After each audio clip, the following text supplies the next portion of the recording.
Good morning, and welcome to Lifespan's Wellbeing webinar series. Today's topic is caregiver well-being, managing burnout, compassion fatigue, and emotional well-being. My name is Julia Bidgood, and I am Lifespan's Wellbeing Program and Outreach Coordinator. Thank you so much for joining me, and it is my hope that you find value in the information that is shared with you today. During this webinar, you will be muted because the presentation is being recorded. This recording will be shared with all of you after the event. We have set aside time for a Q&A after we hear from our guest speaker. Throughout the presentation, if you have any questions that you would like answered, please go ahead and submit those in the chat window. We will address these questions during the allotted Q&A time. In addition, I will be using a couple of polls today to gather some information during the presentation. Following the webinar, I will be sharing a brief survey to elicit your feedback on today's presentation and how future webinars could be improved. We ask that you please complete the survey because we truly value your input and we would love to make the future webinars even better. Now let's get started. So I'd like to start by just running through today's agenda. We will begin with a short guided meditation led by myself as a way to calm our mind and body and become focused on the present moment in order to fully absorb the information that will be provided to you today. I will then go over why we chose today's topic and the importance of what we will be covering, and then follow that with a quick poll. After that, I will introduce our guest speaker, Sam Trevino, and the role that he plays in our community and the local senior care industry. Sam will then take the floor to discuss the ins and outs of caregiving, caregiver well-being, what to expect as a caregiver, and to address self-care and boundaries as they relate to being a caregiver. We will follow his part of the presentation with our Q&A. As I mentioned before, any questions that come up can be submitted in the chat window, and they will be addressed during that time. After our Q&A, I will ask you to answer our second poll question. I will then share some local resources that provide support programs and assistance to both formal and informal caregivers, as well as seniors and care recipients. And I will conclude the presentation by providing a short overview of Lifespan's Wellbeing Program and how we may be able to provide you with some support and respite.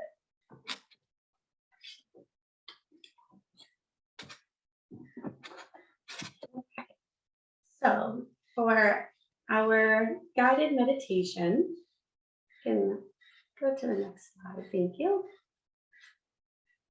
For anyone who is not familiar, meditation is a practice where an individual uses a technique such as mindfulness or focusing the mind on a particular object, thought, or activity to train attention and awareness and achieve a mentally clear and emotionally calm and stable state.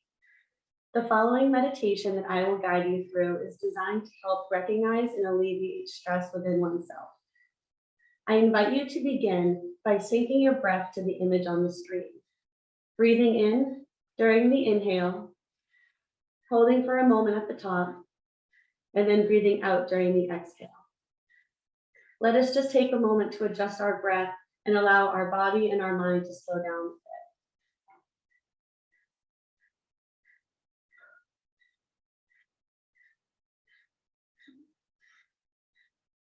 I now invite you to close your eyes. Today, we take a walk together. Today, we go together to a place, your place. I want you to visualize, with your eyes closed, your happy place. Where are you? What's the weather like where you are? Is there a breeze? Is there a lot of noise or a lot of stillness where you are? Begin paying attention to even the smallest details that you can notice. Any smell or sight that stands out to you. Slowly, begin to notice how this place is making you feel. Are you happy? Excited? Content? Focus on this feeling. and gently wrap your arms around it like an embrace. Hold the feeling tight and feel its warmth on your cheek. Still holding on to this good feeling, continue breathing. Deep breaths through your nose and out your mouth. Slowly open your eyes and allow the feeling to morph into you so that you can take this happy place wherever you go. I hope that after that little session, you all feel a bit lighter and a bit more at ease. Even just a minute or two a day of meditation has been shown to provide both physical and mental benefits. Please remember that the practice of meditation is just that, it is a practice. And while it may take years to fully find a meditative state, anytime that you use these techniques, you are helping relieve stress, anxiety, lower your heart rate, improve your sleep patterns, and becoming an overall more mindful person. As we dive into the material shared during this webinar, you will see why this practice and these techniques benefit and the benefits received from it can be so important.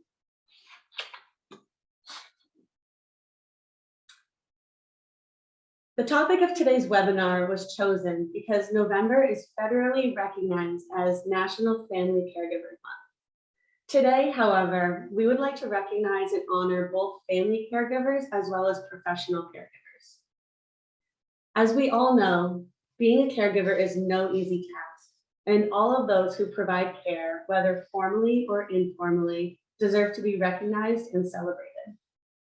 November became federally recognized as National Family Caregivers Month in 1997 by President Clinton, who wanted to acknowledge and praise the millions of Americans who are providing unpaid care for their family and loved ones.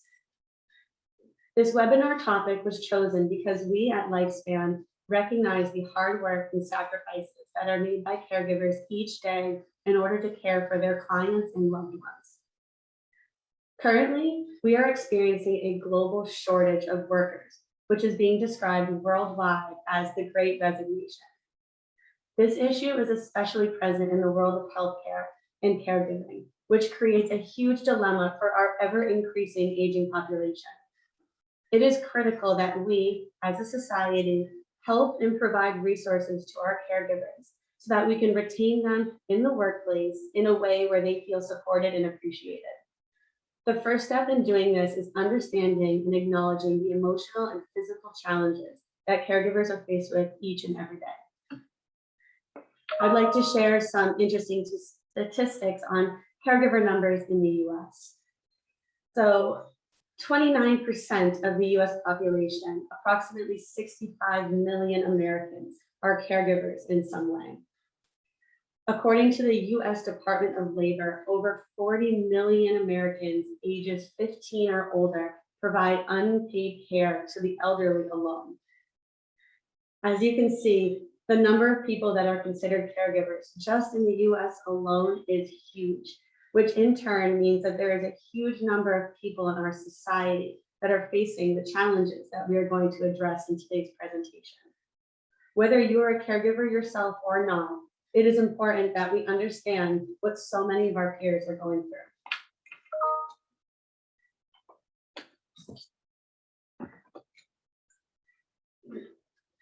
I wanted to share this image of a mug with the saying, "You can't pour from an empty cup" on it. So this is one of my favorite self-care mantras that I find myself reminding myself and others of over the years. I want you to all picture yourself holding a big warm cup of tea. This isn't your typical tea, however. This is your energy, your compassion, and your patience, but in liquid form. Now imagine that every time you need to exert energy, show compassion, or be patient, you must pour a little bit out. Eventually your cup will run dry and you will have simply no more to give or pour. That is, of course, unless you find the time to pause, revisit your kettle, and refill your cup. As empathetic individuals, like many of you are, we tend to put others first and their care needs ahead of our own. Caregivers are often forced to do this on a regular basis as their client or loved one is dependent on them for care and many basic needs. The visual we get from this mantra makes it easy to understand the term compassion fatigue or caregiver burnout, because sometimes there is just nothing left in our cup. That is why it is so critical that we take the time to stop and refill our cups. It is so important that we, as caregivers, healthcare professionals, and humans, are practicing self-care and honoring our own needs so that we can show up at our fullest for our clients and our loved ones and provide them with the love, attention, and compassion and overall care that they deserve. So when we say that you can't pour from an empty cup, what we mean is that caregivers need rest, they need recovery, and they need respite. You need to take care of yourself before you can care for others. You need to ask yourself, what are you doing for your own personal well-being? You need to figure out what recharges your batteries, and that's going to look different for everyone because we are all unique. Some common things include yoga, meditation, exercise, downtime spent doing relaxing activities such as reading, art, just sitting in the sun, seeing a therapist. The list goes on and on. And I encourage you all to find your happy place and visit it often. And maybe your happy place is a mental place, such as the one that you visited in our guided meditation. But maybe it is a physical place. Maybe it is the ocean or your garden or in the forest. Maybe it's a little cozy nook in your home with a really soft blanket. I want you to find where it is where you feel recharged and where you feel comfortable and where you can recharge your batteries, and visit that place often.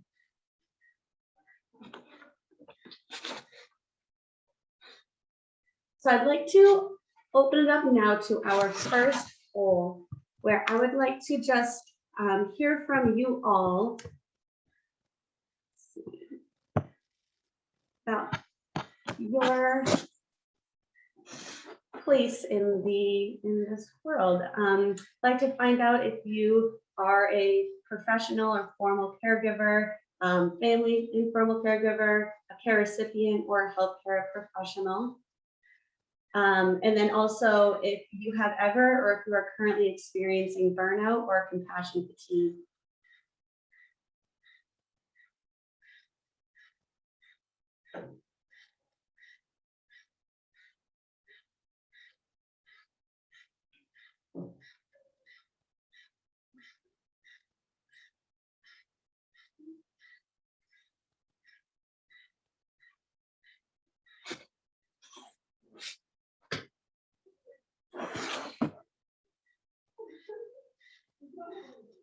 I'll just give it another moment to let everyone answer.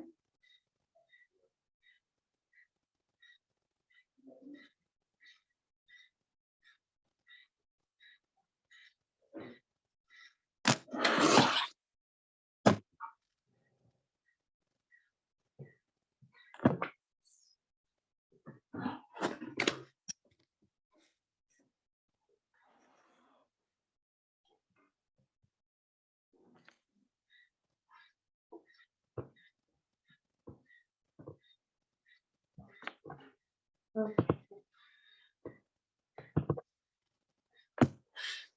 So I'll end it there. And as you can see, it looks like we have a mix of both professional caregivers, family caregivers, healthcare professionals, some who do not identify with any of those. But what I find really interesting in our second question is that there's not a single person here who has never heard or experienced burnout or compassion fatigue, which goes to show how prominent it is, whether you've experienced yourself, you are currently experiencing it, or you know someone experiencing it. It really does affect so many people. And I think it's really important that we all acknowledge that it is a very serious issue. Oh, here are the results.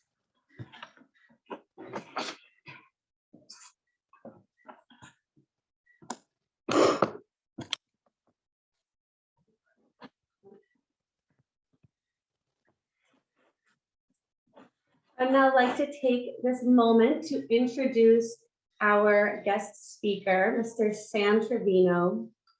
Sam Trevino is the Health Education and Training Manager with Health Project Center, Del Mar Caregiver Resource Center.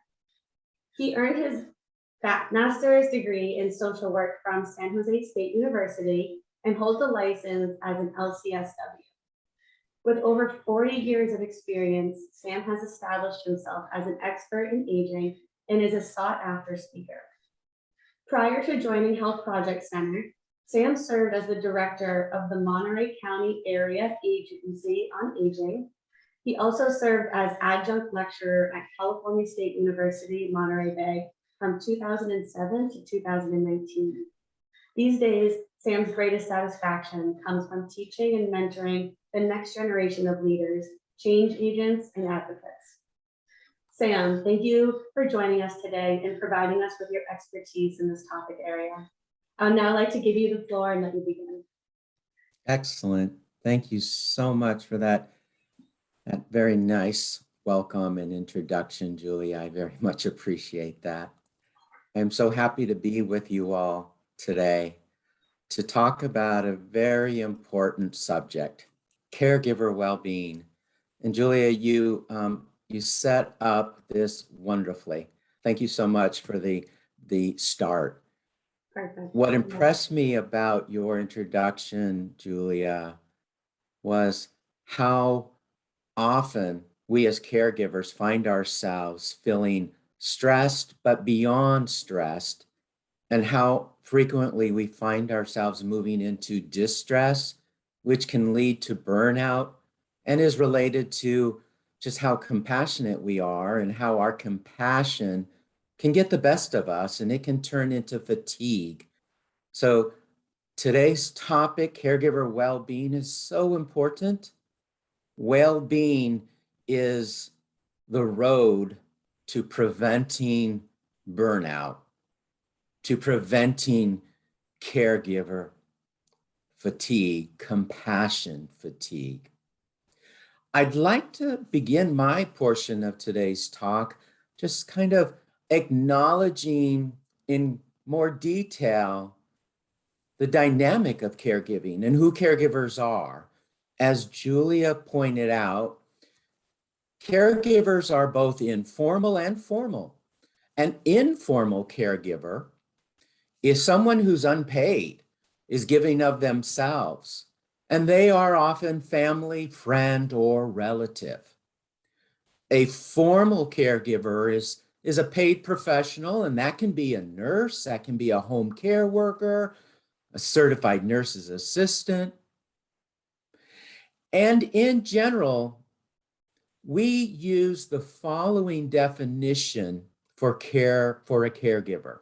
A caregiver is a person responsible for care, services, and support of someone living with a chronic illness, disability, or due to age. We are experiencing a rise of caregivers in society, a greater reliance on caregivers today for various reasons. One is we have a growing aging population. We have smaller families today who are living distances apart.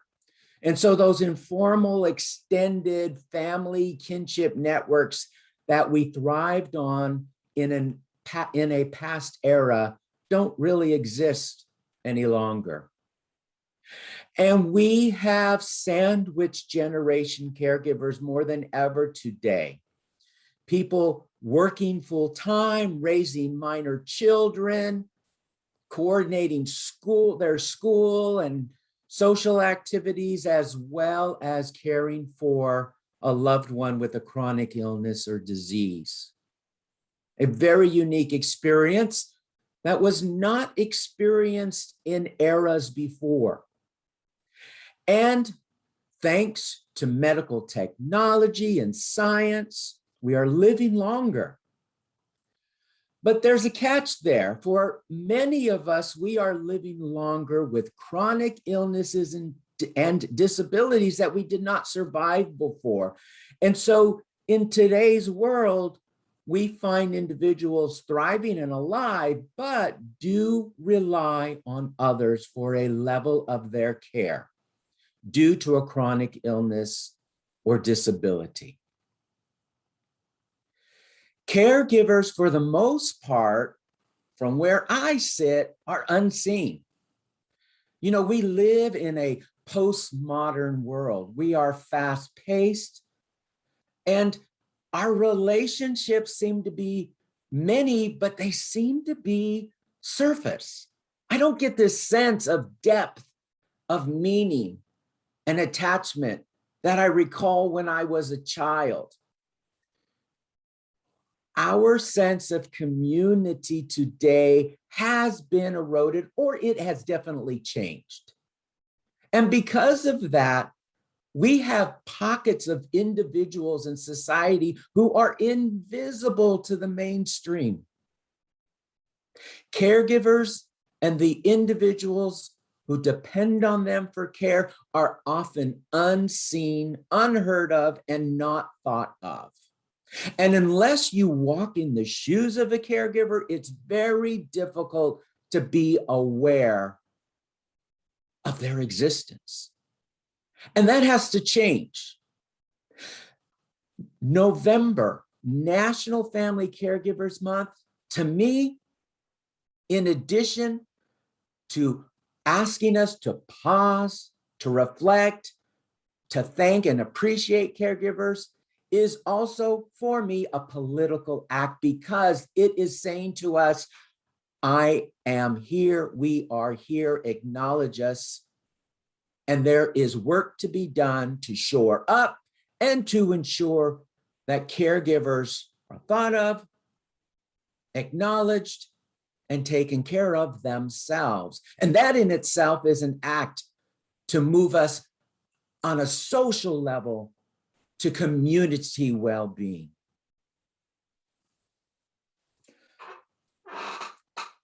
Let's spend a bit more time reflecting on the dynamics of caregiving, because caregiving is more than, it's more than caring for someone and being thoughtful.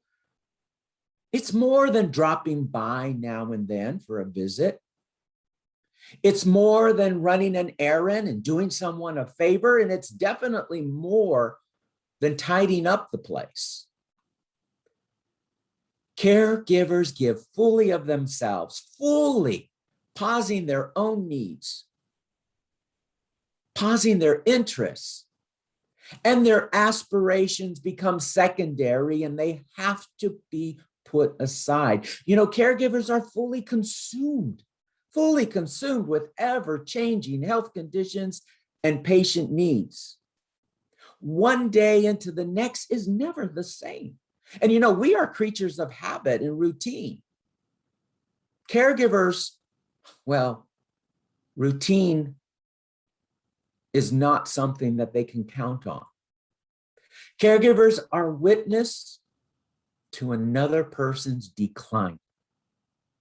Think about that. Caregivers are witness to another person's decline, and that person is often a loved one, someone who means something very special to them, and we are there and we see their decline, their loss of functioning. With that comes a sense of anticipated grief. We as caregivers live with anticipated grief. The person is there. They are alive and well and with us, but we cannot help but feel a growing sense of loss upon loss, and grief is something we have to adjust and learn to live with when we are caregivers. So caregiving is more than compassion. Caregiving is more, as I said, than running an errand now and then. Let us therefore turn to well-being. Well-being. What comes to mind for me is spirit, mind, and body. The road to well-being is long, lengthy, and sometimes veers left, right, up, and down and around. And for caregivers, at times, it feels like we get to a crossroad and we stop at a red light, and that red light stays red forever, giving us a sense that life moves on for others but I. And when we are in that state, it's very common to wake up each morning and think to ourselves, another rainy day. Oh, Mondays always get me down.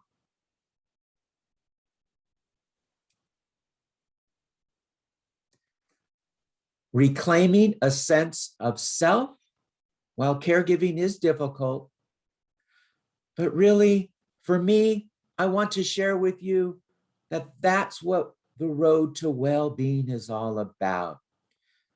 It's reclaiming a sense of ourself. Now, it's easier to talk about well-being than getting there. I know that. I hear that all the time from the caregivers that I've had the opportunity to work with. How often I've heard, oh, Sam, this is so easy to talk about, but it's a chore to get there. And I don't have time to get there. It's easier to talk about than get there. And Julia and I are here today because we want to acknowledge, we recognize that. We feel that, we understand that. And for many professionals like Julie and I, we ourselves are caregivers or have been caregivers. Our empathy is strong, and we don't want to push and urge or direct you to something that you're not ready for, but we do want to ensure that you're informed, that you're fully aware, so that when the time is right, you are able to pass that crossroad when that light turns green. Well-being. The Oxford English Dictionary defines well-being as the state of being comfortable, healthy, and happy. Comfortable, healthy, and happy. Can you today identify and say that you're comfortable? What is an indicator for you today that helps you acknowledge that you're comfortable? I am comfortable today because I am at peace with myself. I am comfortable today because I appreciate the work that I do and the opportunities given to me to be of service to my community. I am comfortable. That is a sense of well-being for me. And as I share that with you right now, I have this wonderful feeling in my belly. What today can you say about your health? What are indicators that you can reflect on about health that indicate that you're well? I am pain-free at the moment. I wasn't last night. I have a little sciatica and I had a little twitch last night. So I had to pop a couple Tylenol. And so I went to bed, a little frustrated. It's just like, there's that sciatic again. But you know what? The Tylenol helped and that passed like a wave. And today, right now, I feel good. I'm so appreciative. I feel healthy. Okay, y'all, what today, what yesterday, what tomorrow, what in the recent week or month has helped you feel happiness? I got back from a 2-week vacation, y'all, last week. And I was so happy to be home. I just love my home. I just love walking through the door, and I love the colors within my home. I love my backyard. I love what I can see outside my window. It made me feel so happy. I took a moment to pause, and that made me happy. And that is an indicator of well-being. And so I ask you all, practice what I just shared with you. Ask yourself now and then. You don't have to ask yourself every day or every month for that matter. But when you need to, and your intuition will tell you when, check in. Am I comfortable? Am I healthy? Am I happy? And I'm certain you can find something positive. But when you can't, that's what I'm here for. That's what Julia's here for. That's what Lifespan is here for. That's why my agency, the Del Mar Caregiver Resource Center, is here for. You are not alone. So we think of well-being as a state of being. A state of wellness is personal. Well-being for one person may not be the same for another. It's very individualized. You are the one who can see it, feel it, taste it, therefore know it. So what does well-being mean for you? I ask you that. Think about it. What does well-being mean for you? Feel free to enter into the chat window a thought. And secondly, what does well-being look like, sound like, feel like? What does it taste like? Think about that. If something comes to mind, feel free to type that into the chat window. Julia is monitoring our chat window, and we'd love to invite you to interact with us throughout our session. And at the end, we'll recap and we'll see what came in. And so I offer you these 2 questions to keep, to take, and to use. Periodically stop and ask yourself what this means for you, and then work to describe it, to see it, feel it. In general, there are 4 spheres of well-being. We can think of well-being or divide it into 4 spheres: the physical, which relates to our health and our fitness, our vibrancy, our energy level, and we can think of well-being in terms of mental well-being or mental wellness. And that relates to what we're thinking about at any point in time, what we're feeling, how we behave, our sense of focus and concentration and sense of motivation. All of that is related to mental well-being. And then let's not forget the social aspects of well-being. We are creatures, we are social in nature. We thrive on relationships. We thrive on togetherness. Relationships and the activities we share with others is a component of our well-being as well. And spiritual well-being relates to our beliefs, holding a sense of faith in our heart, and having hope.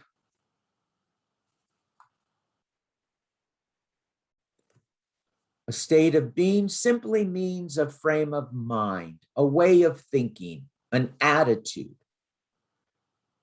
Well-being is fluid. It's always in motion, and well-being comes in degrees. And to get there, it requires conscious attention, planning, and most importantly, acts of self-care. Keep in mind, achieving a sense of well-being is fluid. It's in motion all the time, and it comes in degrees. And it requires attention, planning, and acts of self-care.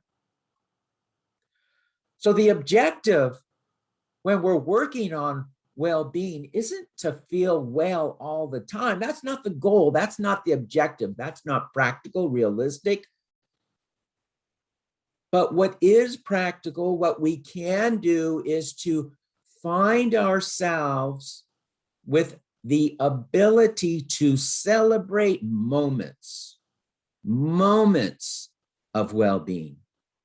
And those moments come and go, but when they come, grab them, catch them, don't let them go. And it might be a moment of a minute. It might be 5 minutes. It could be an hour. It could be a whole day. Yay, I got respite. I get to go to the beach today and I'm going to spend the whole day there and come home with sand in my toes. Celebrate those moments. That is how we achieve well-being. And in our state of mind, we recognize and we accept that I can't be happy, comfortable, or healthy all the time, but I will be. We have to have faith. Takes us back to our spiritual connection. We have to have faith. There has to be a belief and there has to be hope that we will, not right now, but we will again. So I have homework for you. I love to give homework. I think I was a born teacher, so I love to give homework. So homework for you. A state of well-being requires figuring out what that looks like for you. That's a big start because it's really hard to activate self-care to get to well-being if you don't know what it looks like. And so I want to introduce you to a little exercise called the crystal ball exercise. Imagine you have a crystal ball sitting in front of you and you're looking into that crystal ball. I want you to then envision yourself in a state of well-being. Remember those 4 spheres? Envision yourself in a state of well-being. And then guide yourself to the following. What do you see? What begins to emerge? What is the picture that starts to be seen before your eyes? And what is different about you in that picture? And then what is different around you in that picture? And when it is fully formed, you can sit back and then I want you to start working on how did I get there? What enabled me to achieve that state? And have a pen and pencil next to you and start scribbling freehand. Just let your imagination go. Allow your natural born creativity to kick in and just start writing out whatever comes to mind, from mind, spirit into your hand, and just write things out. Then when you close your crystal ball exercise, you can take a look at that page and there, telling you, speaking directly back to you, will be some things for you to actualize, to think about doing. It's your homework exercise, y'all. Let's move into self-care because to get to well-being requires acts of self-care. Easier said than done. Yes, I know. And so let's appreciate and let's acknowledge the unique challenges that caregivers live with. It's easier said than done because as caregivers, supporting someone who is dependent upon us, well, we live by someone else's needs. And we are often burning a candle at both ends. We begin to lose time for ourselves. And unfortunately, sometimes it feels like others don't understand or appreciate the role, the work, and the commitment and sacrifices that we give to others. And so these challenges begin to bundle up. And when those challenges begin to bundle up, they turn into thoughts. And those thoughts trigger emotions, an array of emotions. And our teeter-totter can often become unbalanced into the land of negative emotions. Acts of self-care work to rebalance our teeter-totter so we can get off of it for a while. Thoughts such as the loss of a person I know and love is hurtful, saddens me, frightens me. Loss of their independence and loss of my independence disappoints me. Interruption of life celebrations and dreams and aspirations. I grieve over those. Sometimes we may feel cheated or punished. Why me? And within our families, if we have disagreements and conflicts or resentments, that just weighs us down even further.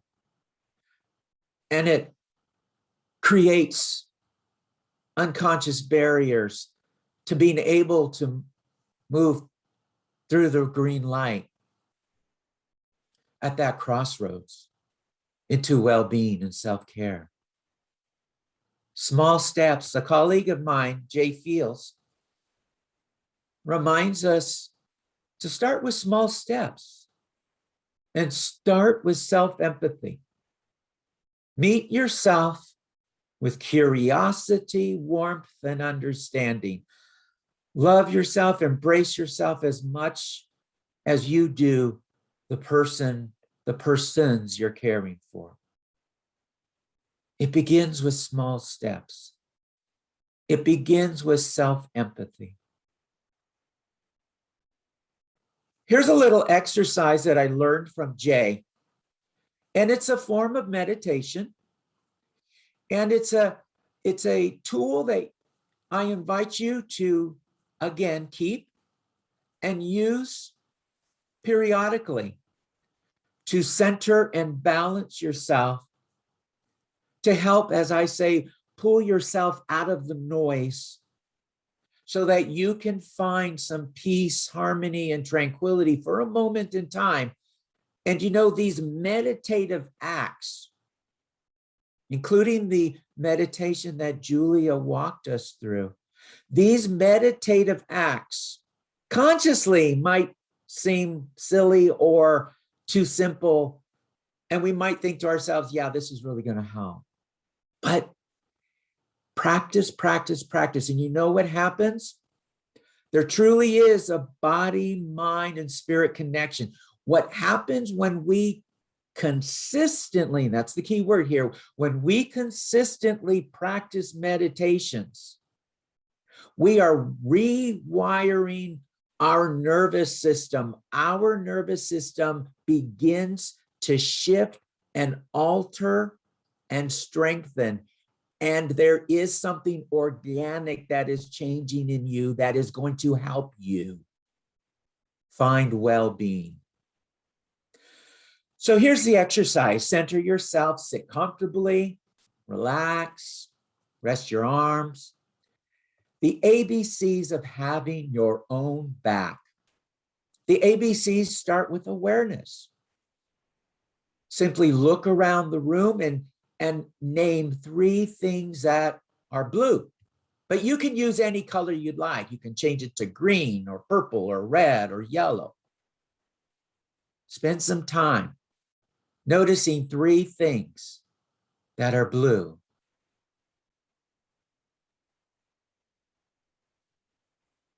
And as you're noticing the three things that are blue, notice the sounds around you. Let the sounds around you flow through you. Let the sounds enter. Let the sounds touch your senses. And all the while this is happening, now notice your breath, your breathing. And if your breathing is a bit accelerated, slow it down. And then gently move yourself into the B, your body. Take a deep breath, exhale, and then shake. Shake your arms, shake your shoulders, shake your legs, your knees. Feel the tingling sensations that occur. And then tap, tap, tap, tap, tap yourself. Go ahead. You're alerting your nervous system. Those blood vessels are coming alive and they're shooting oxygen to your brain and to your lungs. Tap, tap, tap, tap, tap. And then stretch. Stretch. Oh, that feels good. And if you're stretched, you might find yourself yawning, which is a good sign. And then feel your feet on the ground. Ooh. Just pause for a moment. If you did that with me right now, you're probably tingling a little bit. That means organically, physiologically, and neurologically, you're coming alive. Whew. And then finally, let's do some center work. Now that you're in a relaxed place, go to the feeling that you now have and enter that feeling and say to that feeling, it's okay. I acknowledge you. I let you in. It could be a positive feeling. It could be a negative feeling. Whatever happens, happens. But allow that feeling to enter your chest and your belly. And then spend some time with that feeling, thinking about something important to you. It could be the person you're caring about. It could be your family. It could be a place. I just got back from a 2-week vacation. I'm blessed. I'm fortunate. I acknowledge that, and I'm so appreciative.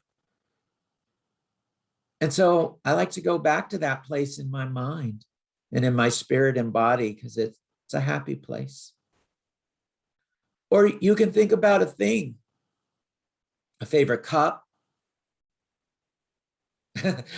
I don't mean to be facetious or insulting, but think about a tissue box. I love my tissue boxes. I need my tissue because it helps me wipe tears, but it helps me blow my nose.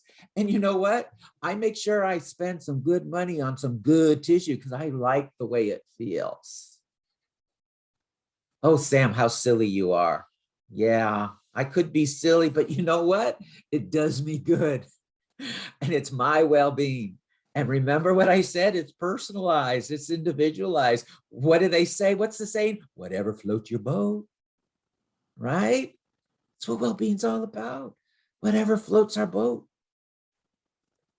So I share and I introduce this simple, easy to use ABC exercise from my friend Jay Fields. And at the end of my slides, I have Jay's website.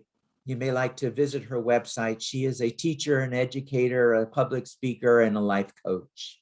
And her practice is out of Ojai, California, in the Santa Barbara area of our beautiful state. Here, I apologize for the kind of blurriness of this slide. It didn't transfer very well. But here's a little sheet to help you think of ways to ground, center, and orient yourself. Move your toes in your shoes, squeeze Play-Doh or a stress ball, hold on to the seat of your chair, name 5 colors you see. Notice the temperature in the room. Press your back against the wall. Balance on one foot. That's kind of fun. Balance on one foot. Think about a pleasant place, thing, or person. And then finally, hug yourself.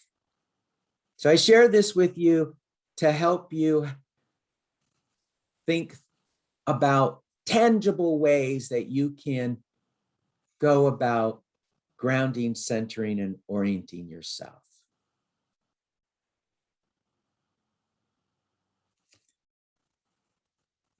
You make the world a better place. We together make the world a better place. And to make the world a better place is as simple as making a difference for one person, for 2 people, for a group, for your family, for your coworkers, for your entire community. You do make a difference. And I have some closing words I'd like to share. In all sincerity, I wish to say that self-care is not self-indulgence. Self-care is about self-preservation. It is not selfish to care for yourself. It is about preserving your energy, recouping your bank of energy and resources so that you can be there when called upon. And taking care of yourself is not about taking or looking for extra time. Because the reality is we don't have extra time and nobody is going to give us time. I've learned in life that if something is important enough to me, I have to take time, not find it, not wait for somebody to give it to me, but I've learned that I have to consciously take it. So taking care of self is intentional use of time.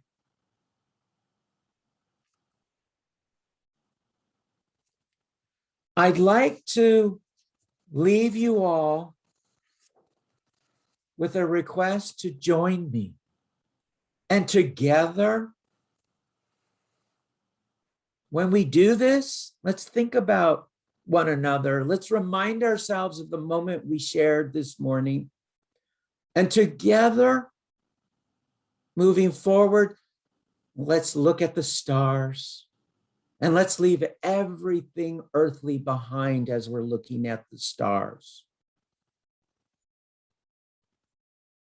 If you're near the coast, let's listen to the waves and let everything earthly wash out with the tide. And if you live in our rich valleys and inland areas, cast leaves upon running water and let everything flow, everything earthly flow downstream. Together we can, together we will, and together we do.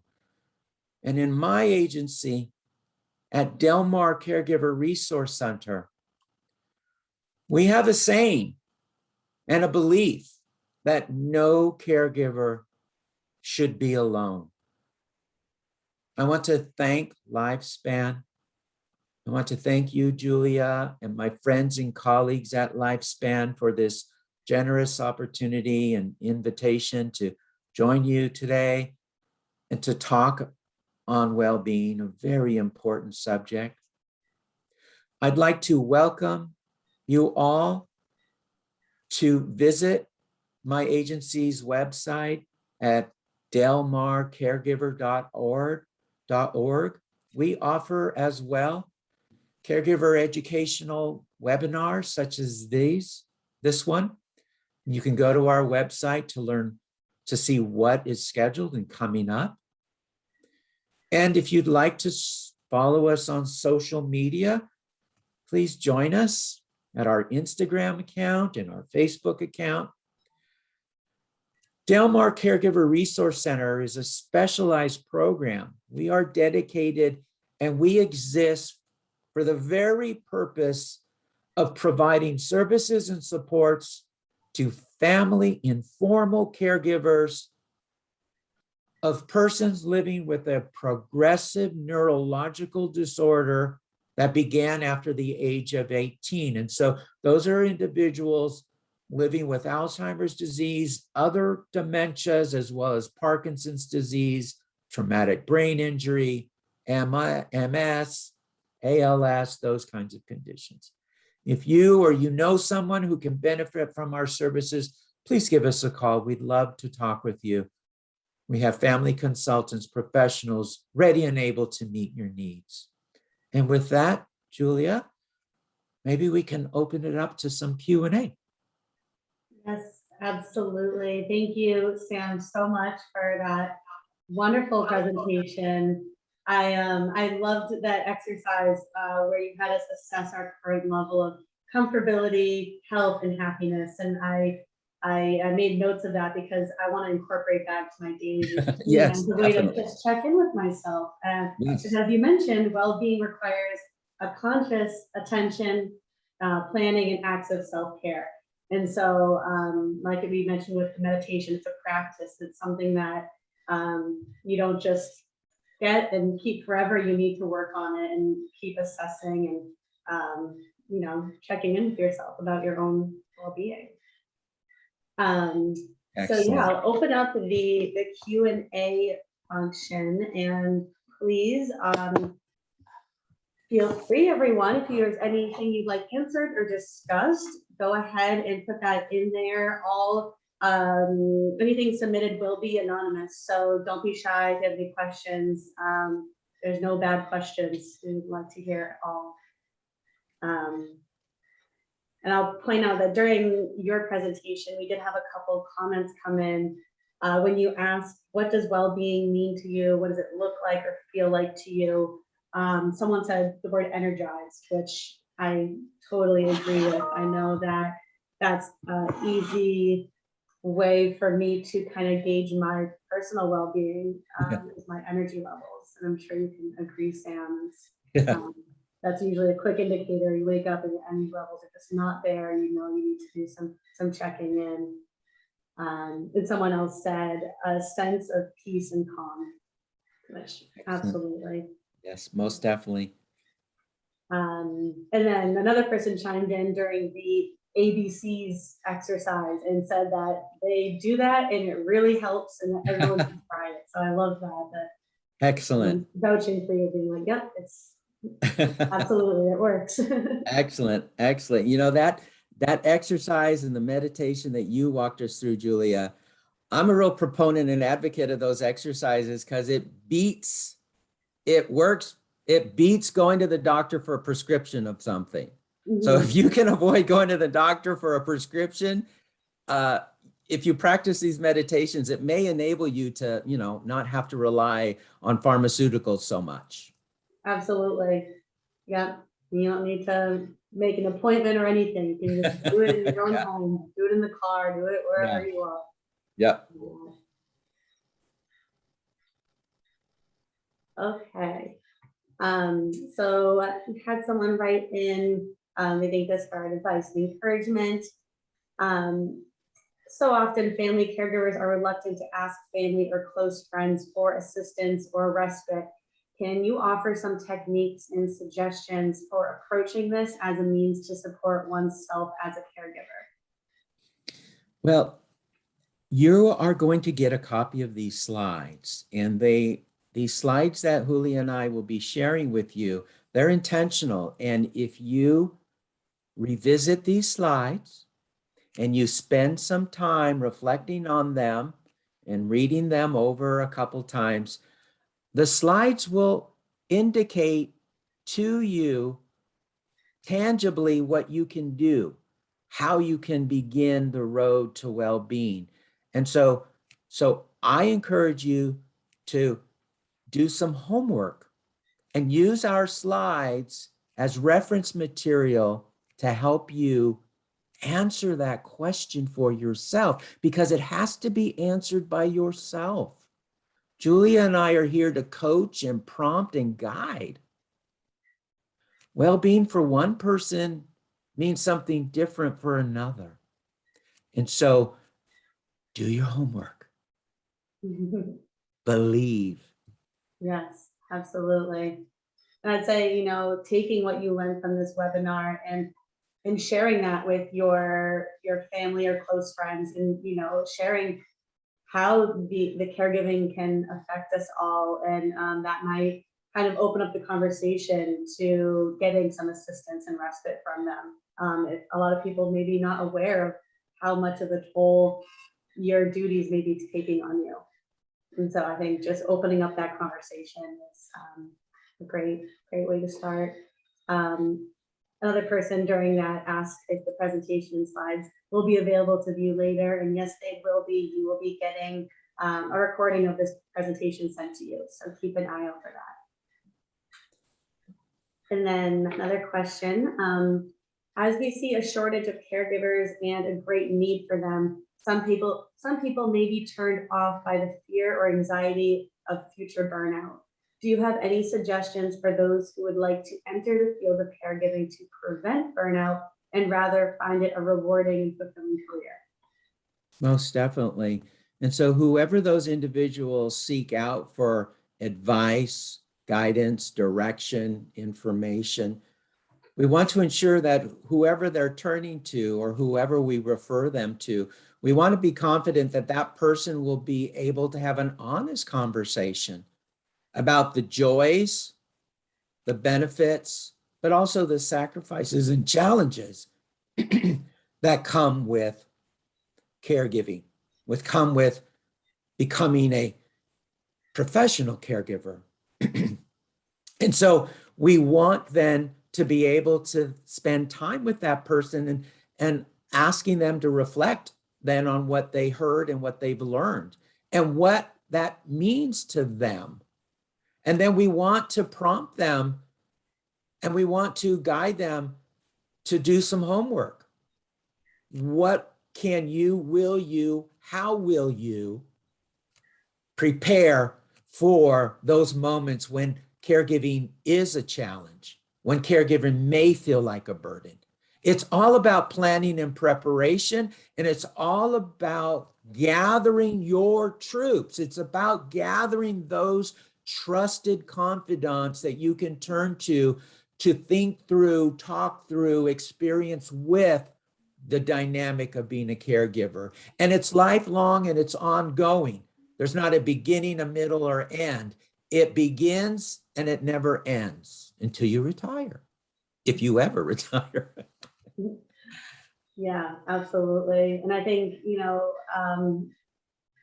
there's going to be pros and cons of any career choice. Any job is going to have its ups and downs, but I know personally the most fulfilling and rewarding job I've ever held was my time as a caregiver. And so while you do experience a lot of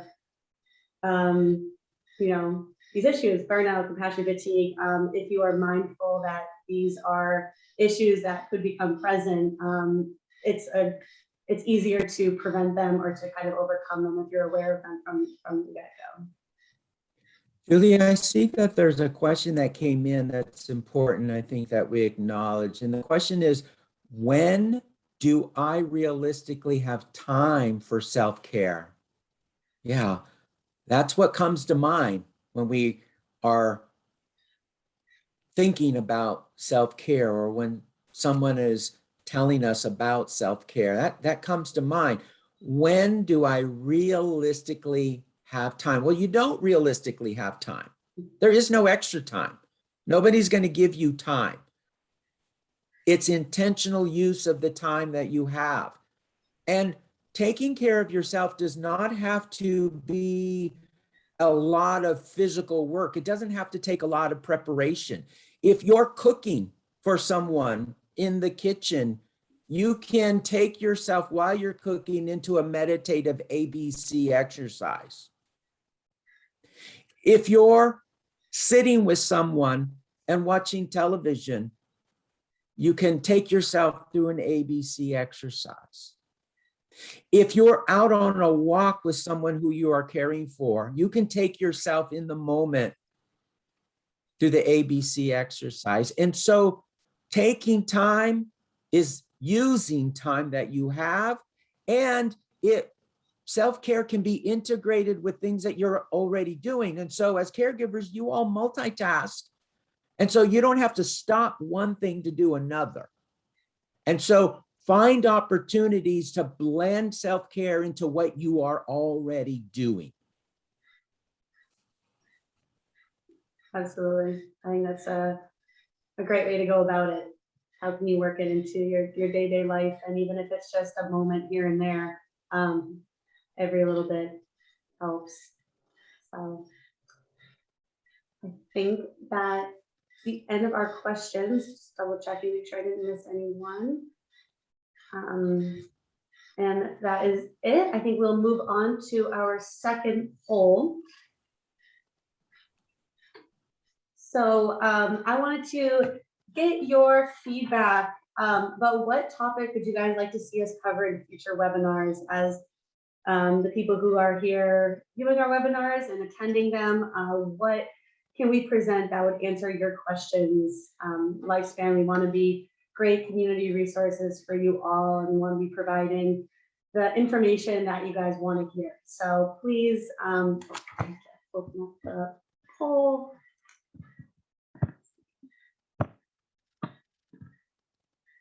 So if you could all let me know, and if you have an idea for a topic that is not listed, there is going to be an opportunity in the survey that I send out after the webinar to write in an answer. So again, if you're thinking of something else that's not listed here, please reach out and let us know what you're thinking, and we will absolutely try to work that in.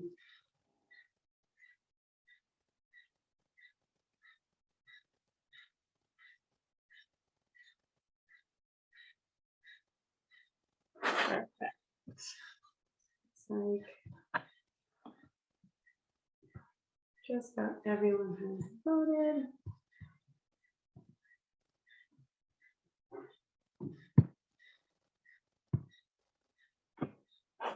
Perfect. So it looks like some people would like to see about managing grief, planning for health declines of aging parents or loved ones. That I figured would be a big one because I know how daunting that task can be for anyone who has to do that. And then social isolation among older adults, which we are seeing more than ever in this pandemic world that we are living in. So thank you guys for voting, and we will keep this information in mind as we move forward and plan our future webinars. Well, let's see. So next I would like to go into some resources, just take a minute to showcase a few of the many resources that are available in our community for seniors and caregivers. Santa Cruz has an amazing network of geriatric care agencies that are committed to providing care and support to the seniors in our community and to those who care for them. So let's go through them real quick. Lifespan, of course, the locally owned and operated agency that provides home care services, care management services, and a unique well-being program. Our goal is to support clients and allow them to age in place as independently as possible and to enjoy the best possible quality of life. The Del Mar Caregiver Resource Center, where our fabulous guest speaker Sam is employed, is a nonprofit service organization serving the counties of Monterey, Santa Cruz, and San Benito. Their trained professional staff are tuned into the experiences and issues that caregivers face, and they are ready and able to connect, listen, and to support. There's the Senior Network Services, which is a community resource agency serving Santa Cruz County. They provide senior citizens and persons with disabilities with information, guidance, and assistance, and help coordinate existing resources to promote independence and the highest quality of life. The Alzheimer's Association is a nationwide organization with tons of resources. Their local Santa Cruz chapter offers free support groups for those caring for individuals with Alzheimer's or other types of dementia. And they also offer lots of other learning and training programs as well. And then there is Elder Day, which is a program by Community Bridges. It's an adult day program where they empower elders to live with greater independence and dignity. They help adults in our community benefit from healthcare services, respite, and companionship. In addition to the incredible organizations that I just mentioned, there are dozens of others who are providing an array of services to those in need. If you or someone you know is in need of these resources or needs help navigating these resources, please encourage them to reach out to Lifespan or to Sam at Delmar Caregiver Resource Center so that we can steer them in the right direction and ensure that their needs are met. And I'd just like to quickly step in and say that Lifespan's Wellbeing Program may be able to help. We can step in while you take a step out. The well-being benefits of this service are actually a bit two-sided because while we help promote well-being, however that may look to your loved one, we're allowing you the opportunity to do something for your own well-being. This program works around care plans that are specially catered to each individual client and designed around their needs and interests to provide emotional, physical, mental, and spiritual well-being. There's no long-term commitment to this service, and we offer very flexible scheduling. So the services can really be utilized at necessary times when maybe you need to focus on your well-being. So please reach out if you think our well-being program is a service that you could benefit from, or if you know someone that might be interested.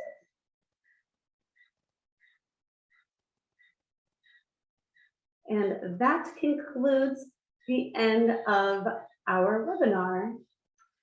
I would like to take this moment to thank you all for joining us today and learning more about caregiver well-being and how you all as caregivers, healthcare professionals, and humans can put more emphasis on our overall well-being so that we can show up to our day-to-day life as the best, most whole version of ourselves. Shortly, you will all receive an email with a link to a survey about today's webinar. We at Lifespan would greatly appreciate your participation in this survey as it helps us ensure that we are providing our community with helpful and applicable information, and your feedback is invaluable. Thank you again, and I hope you all have a lovely day.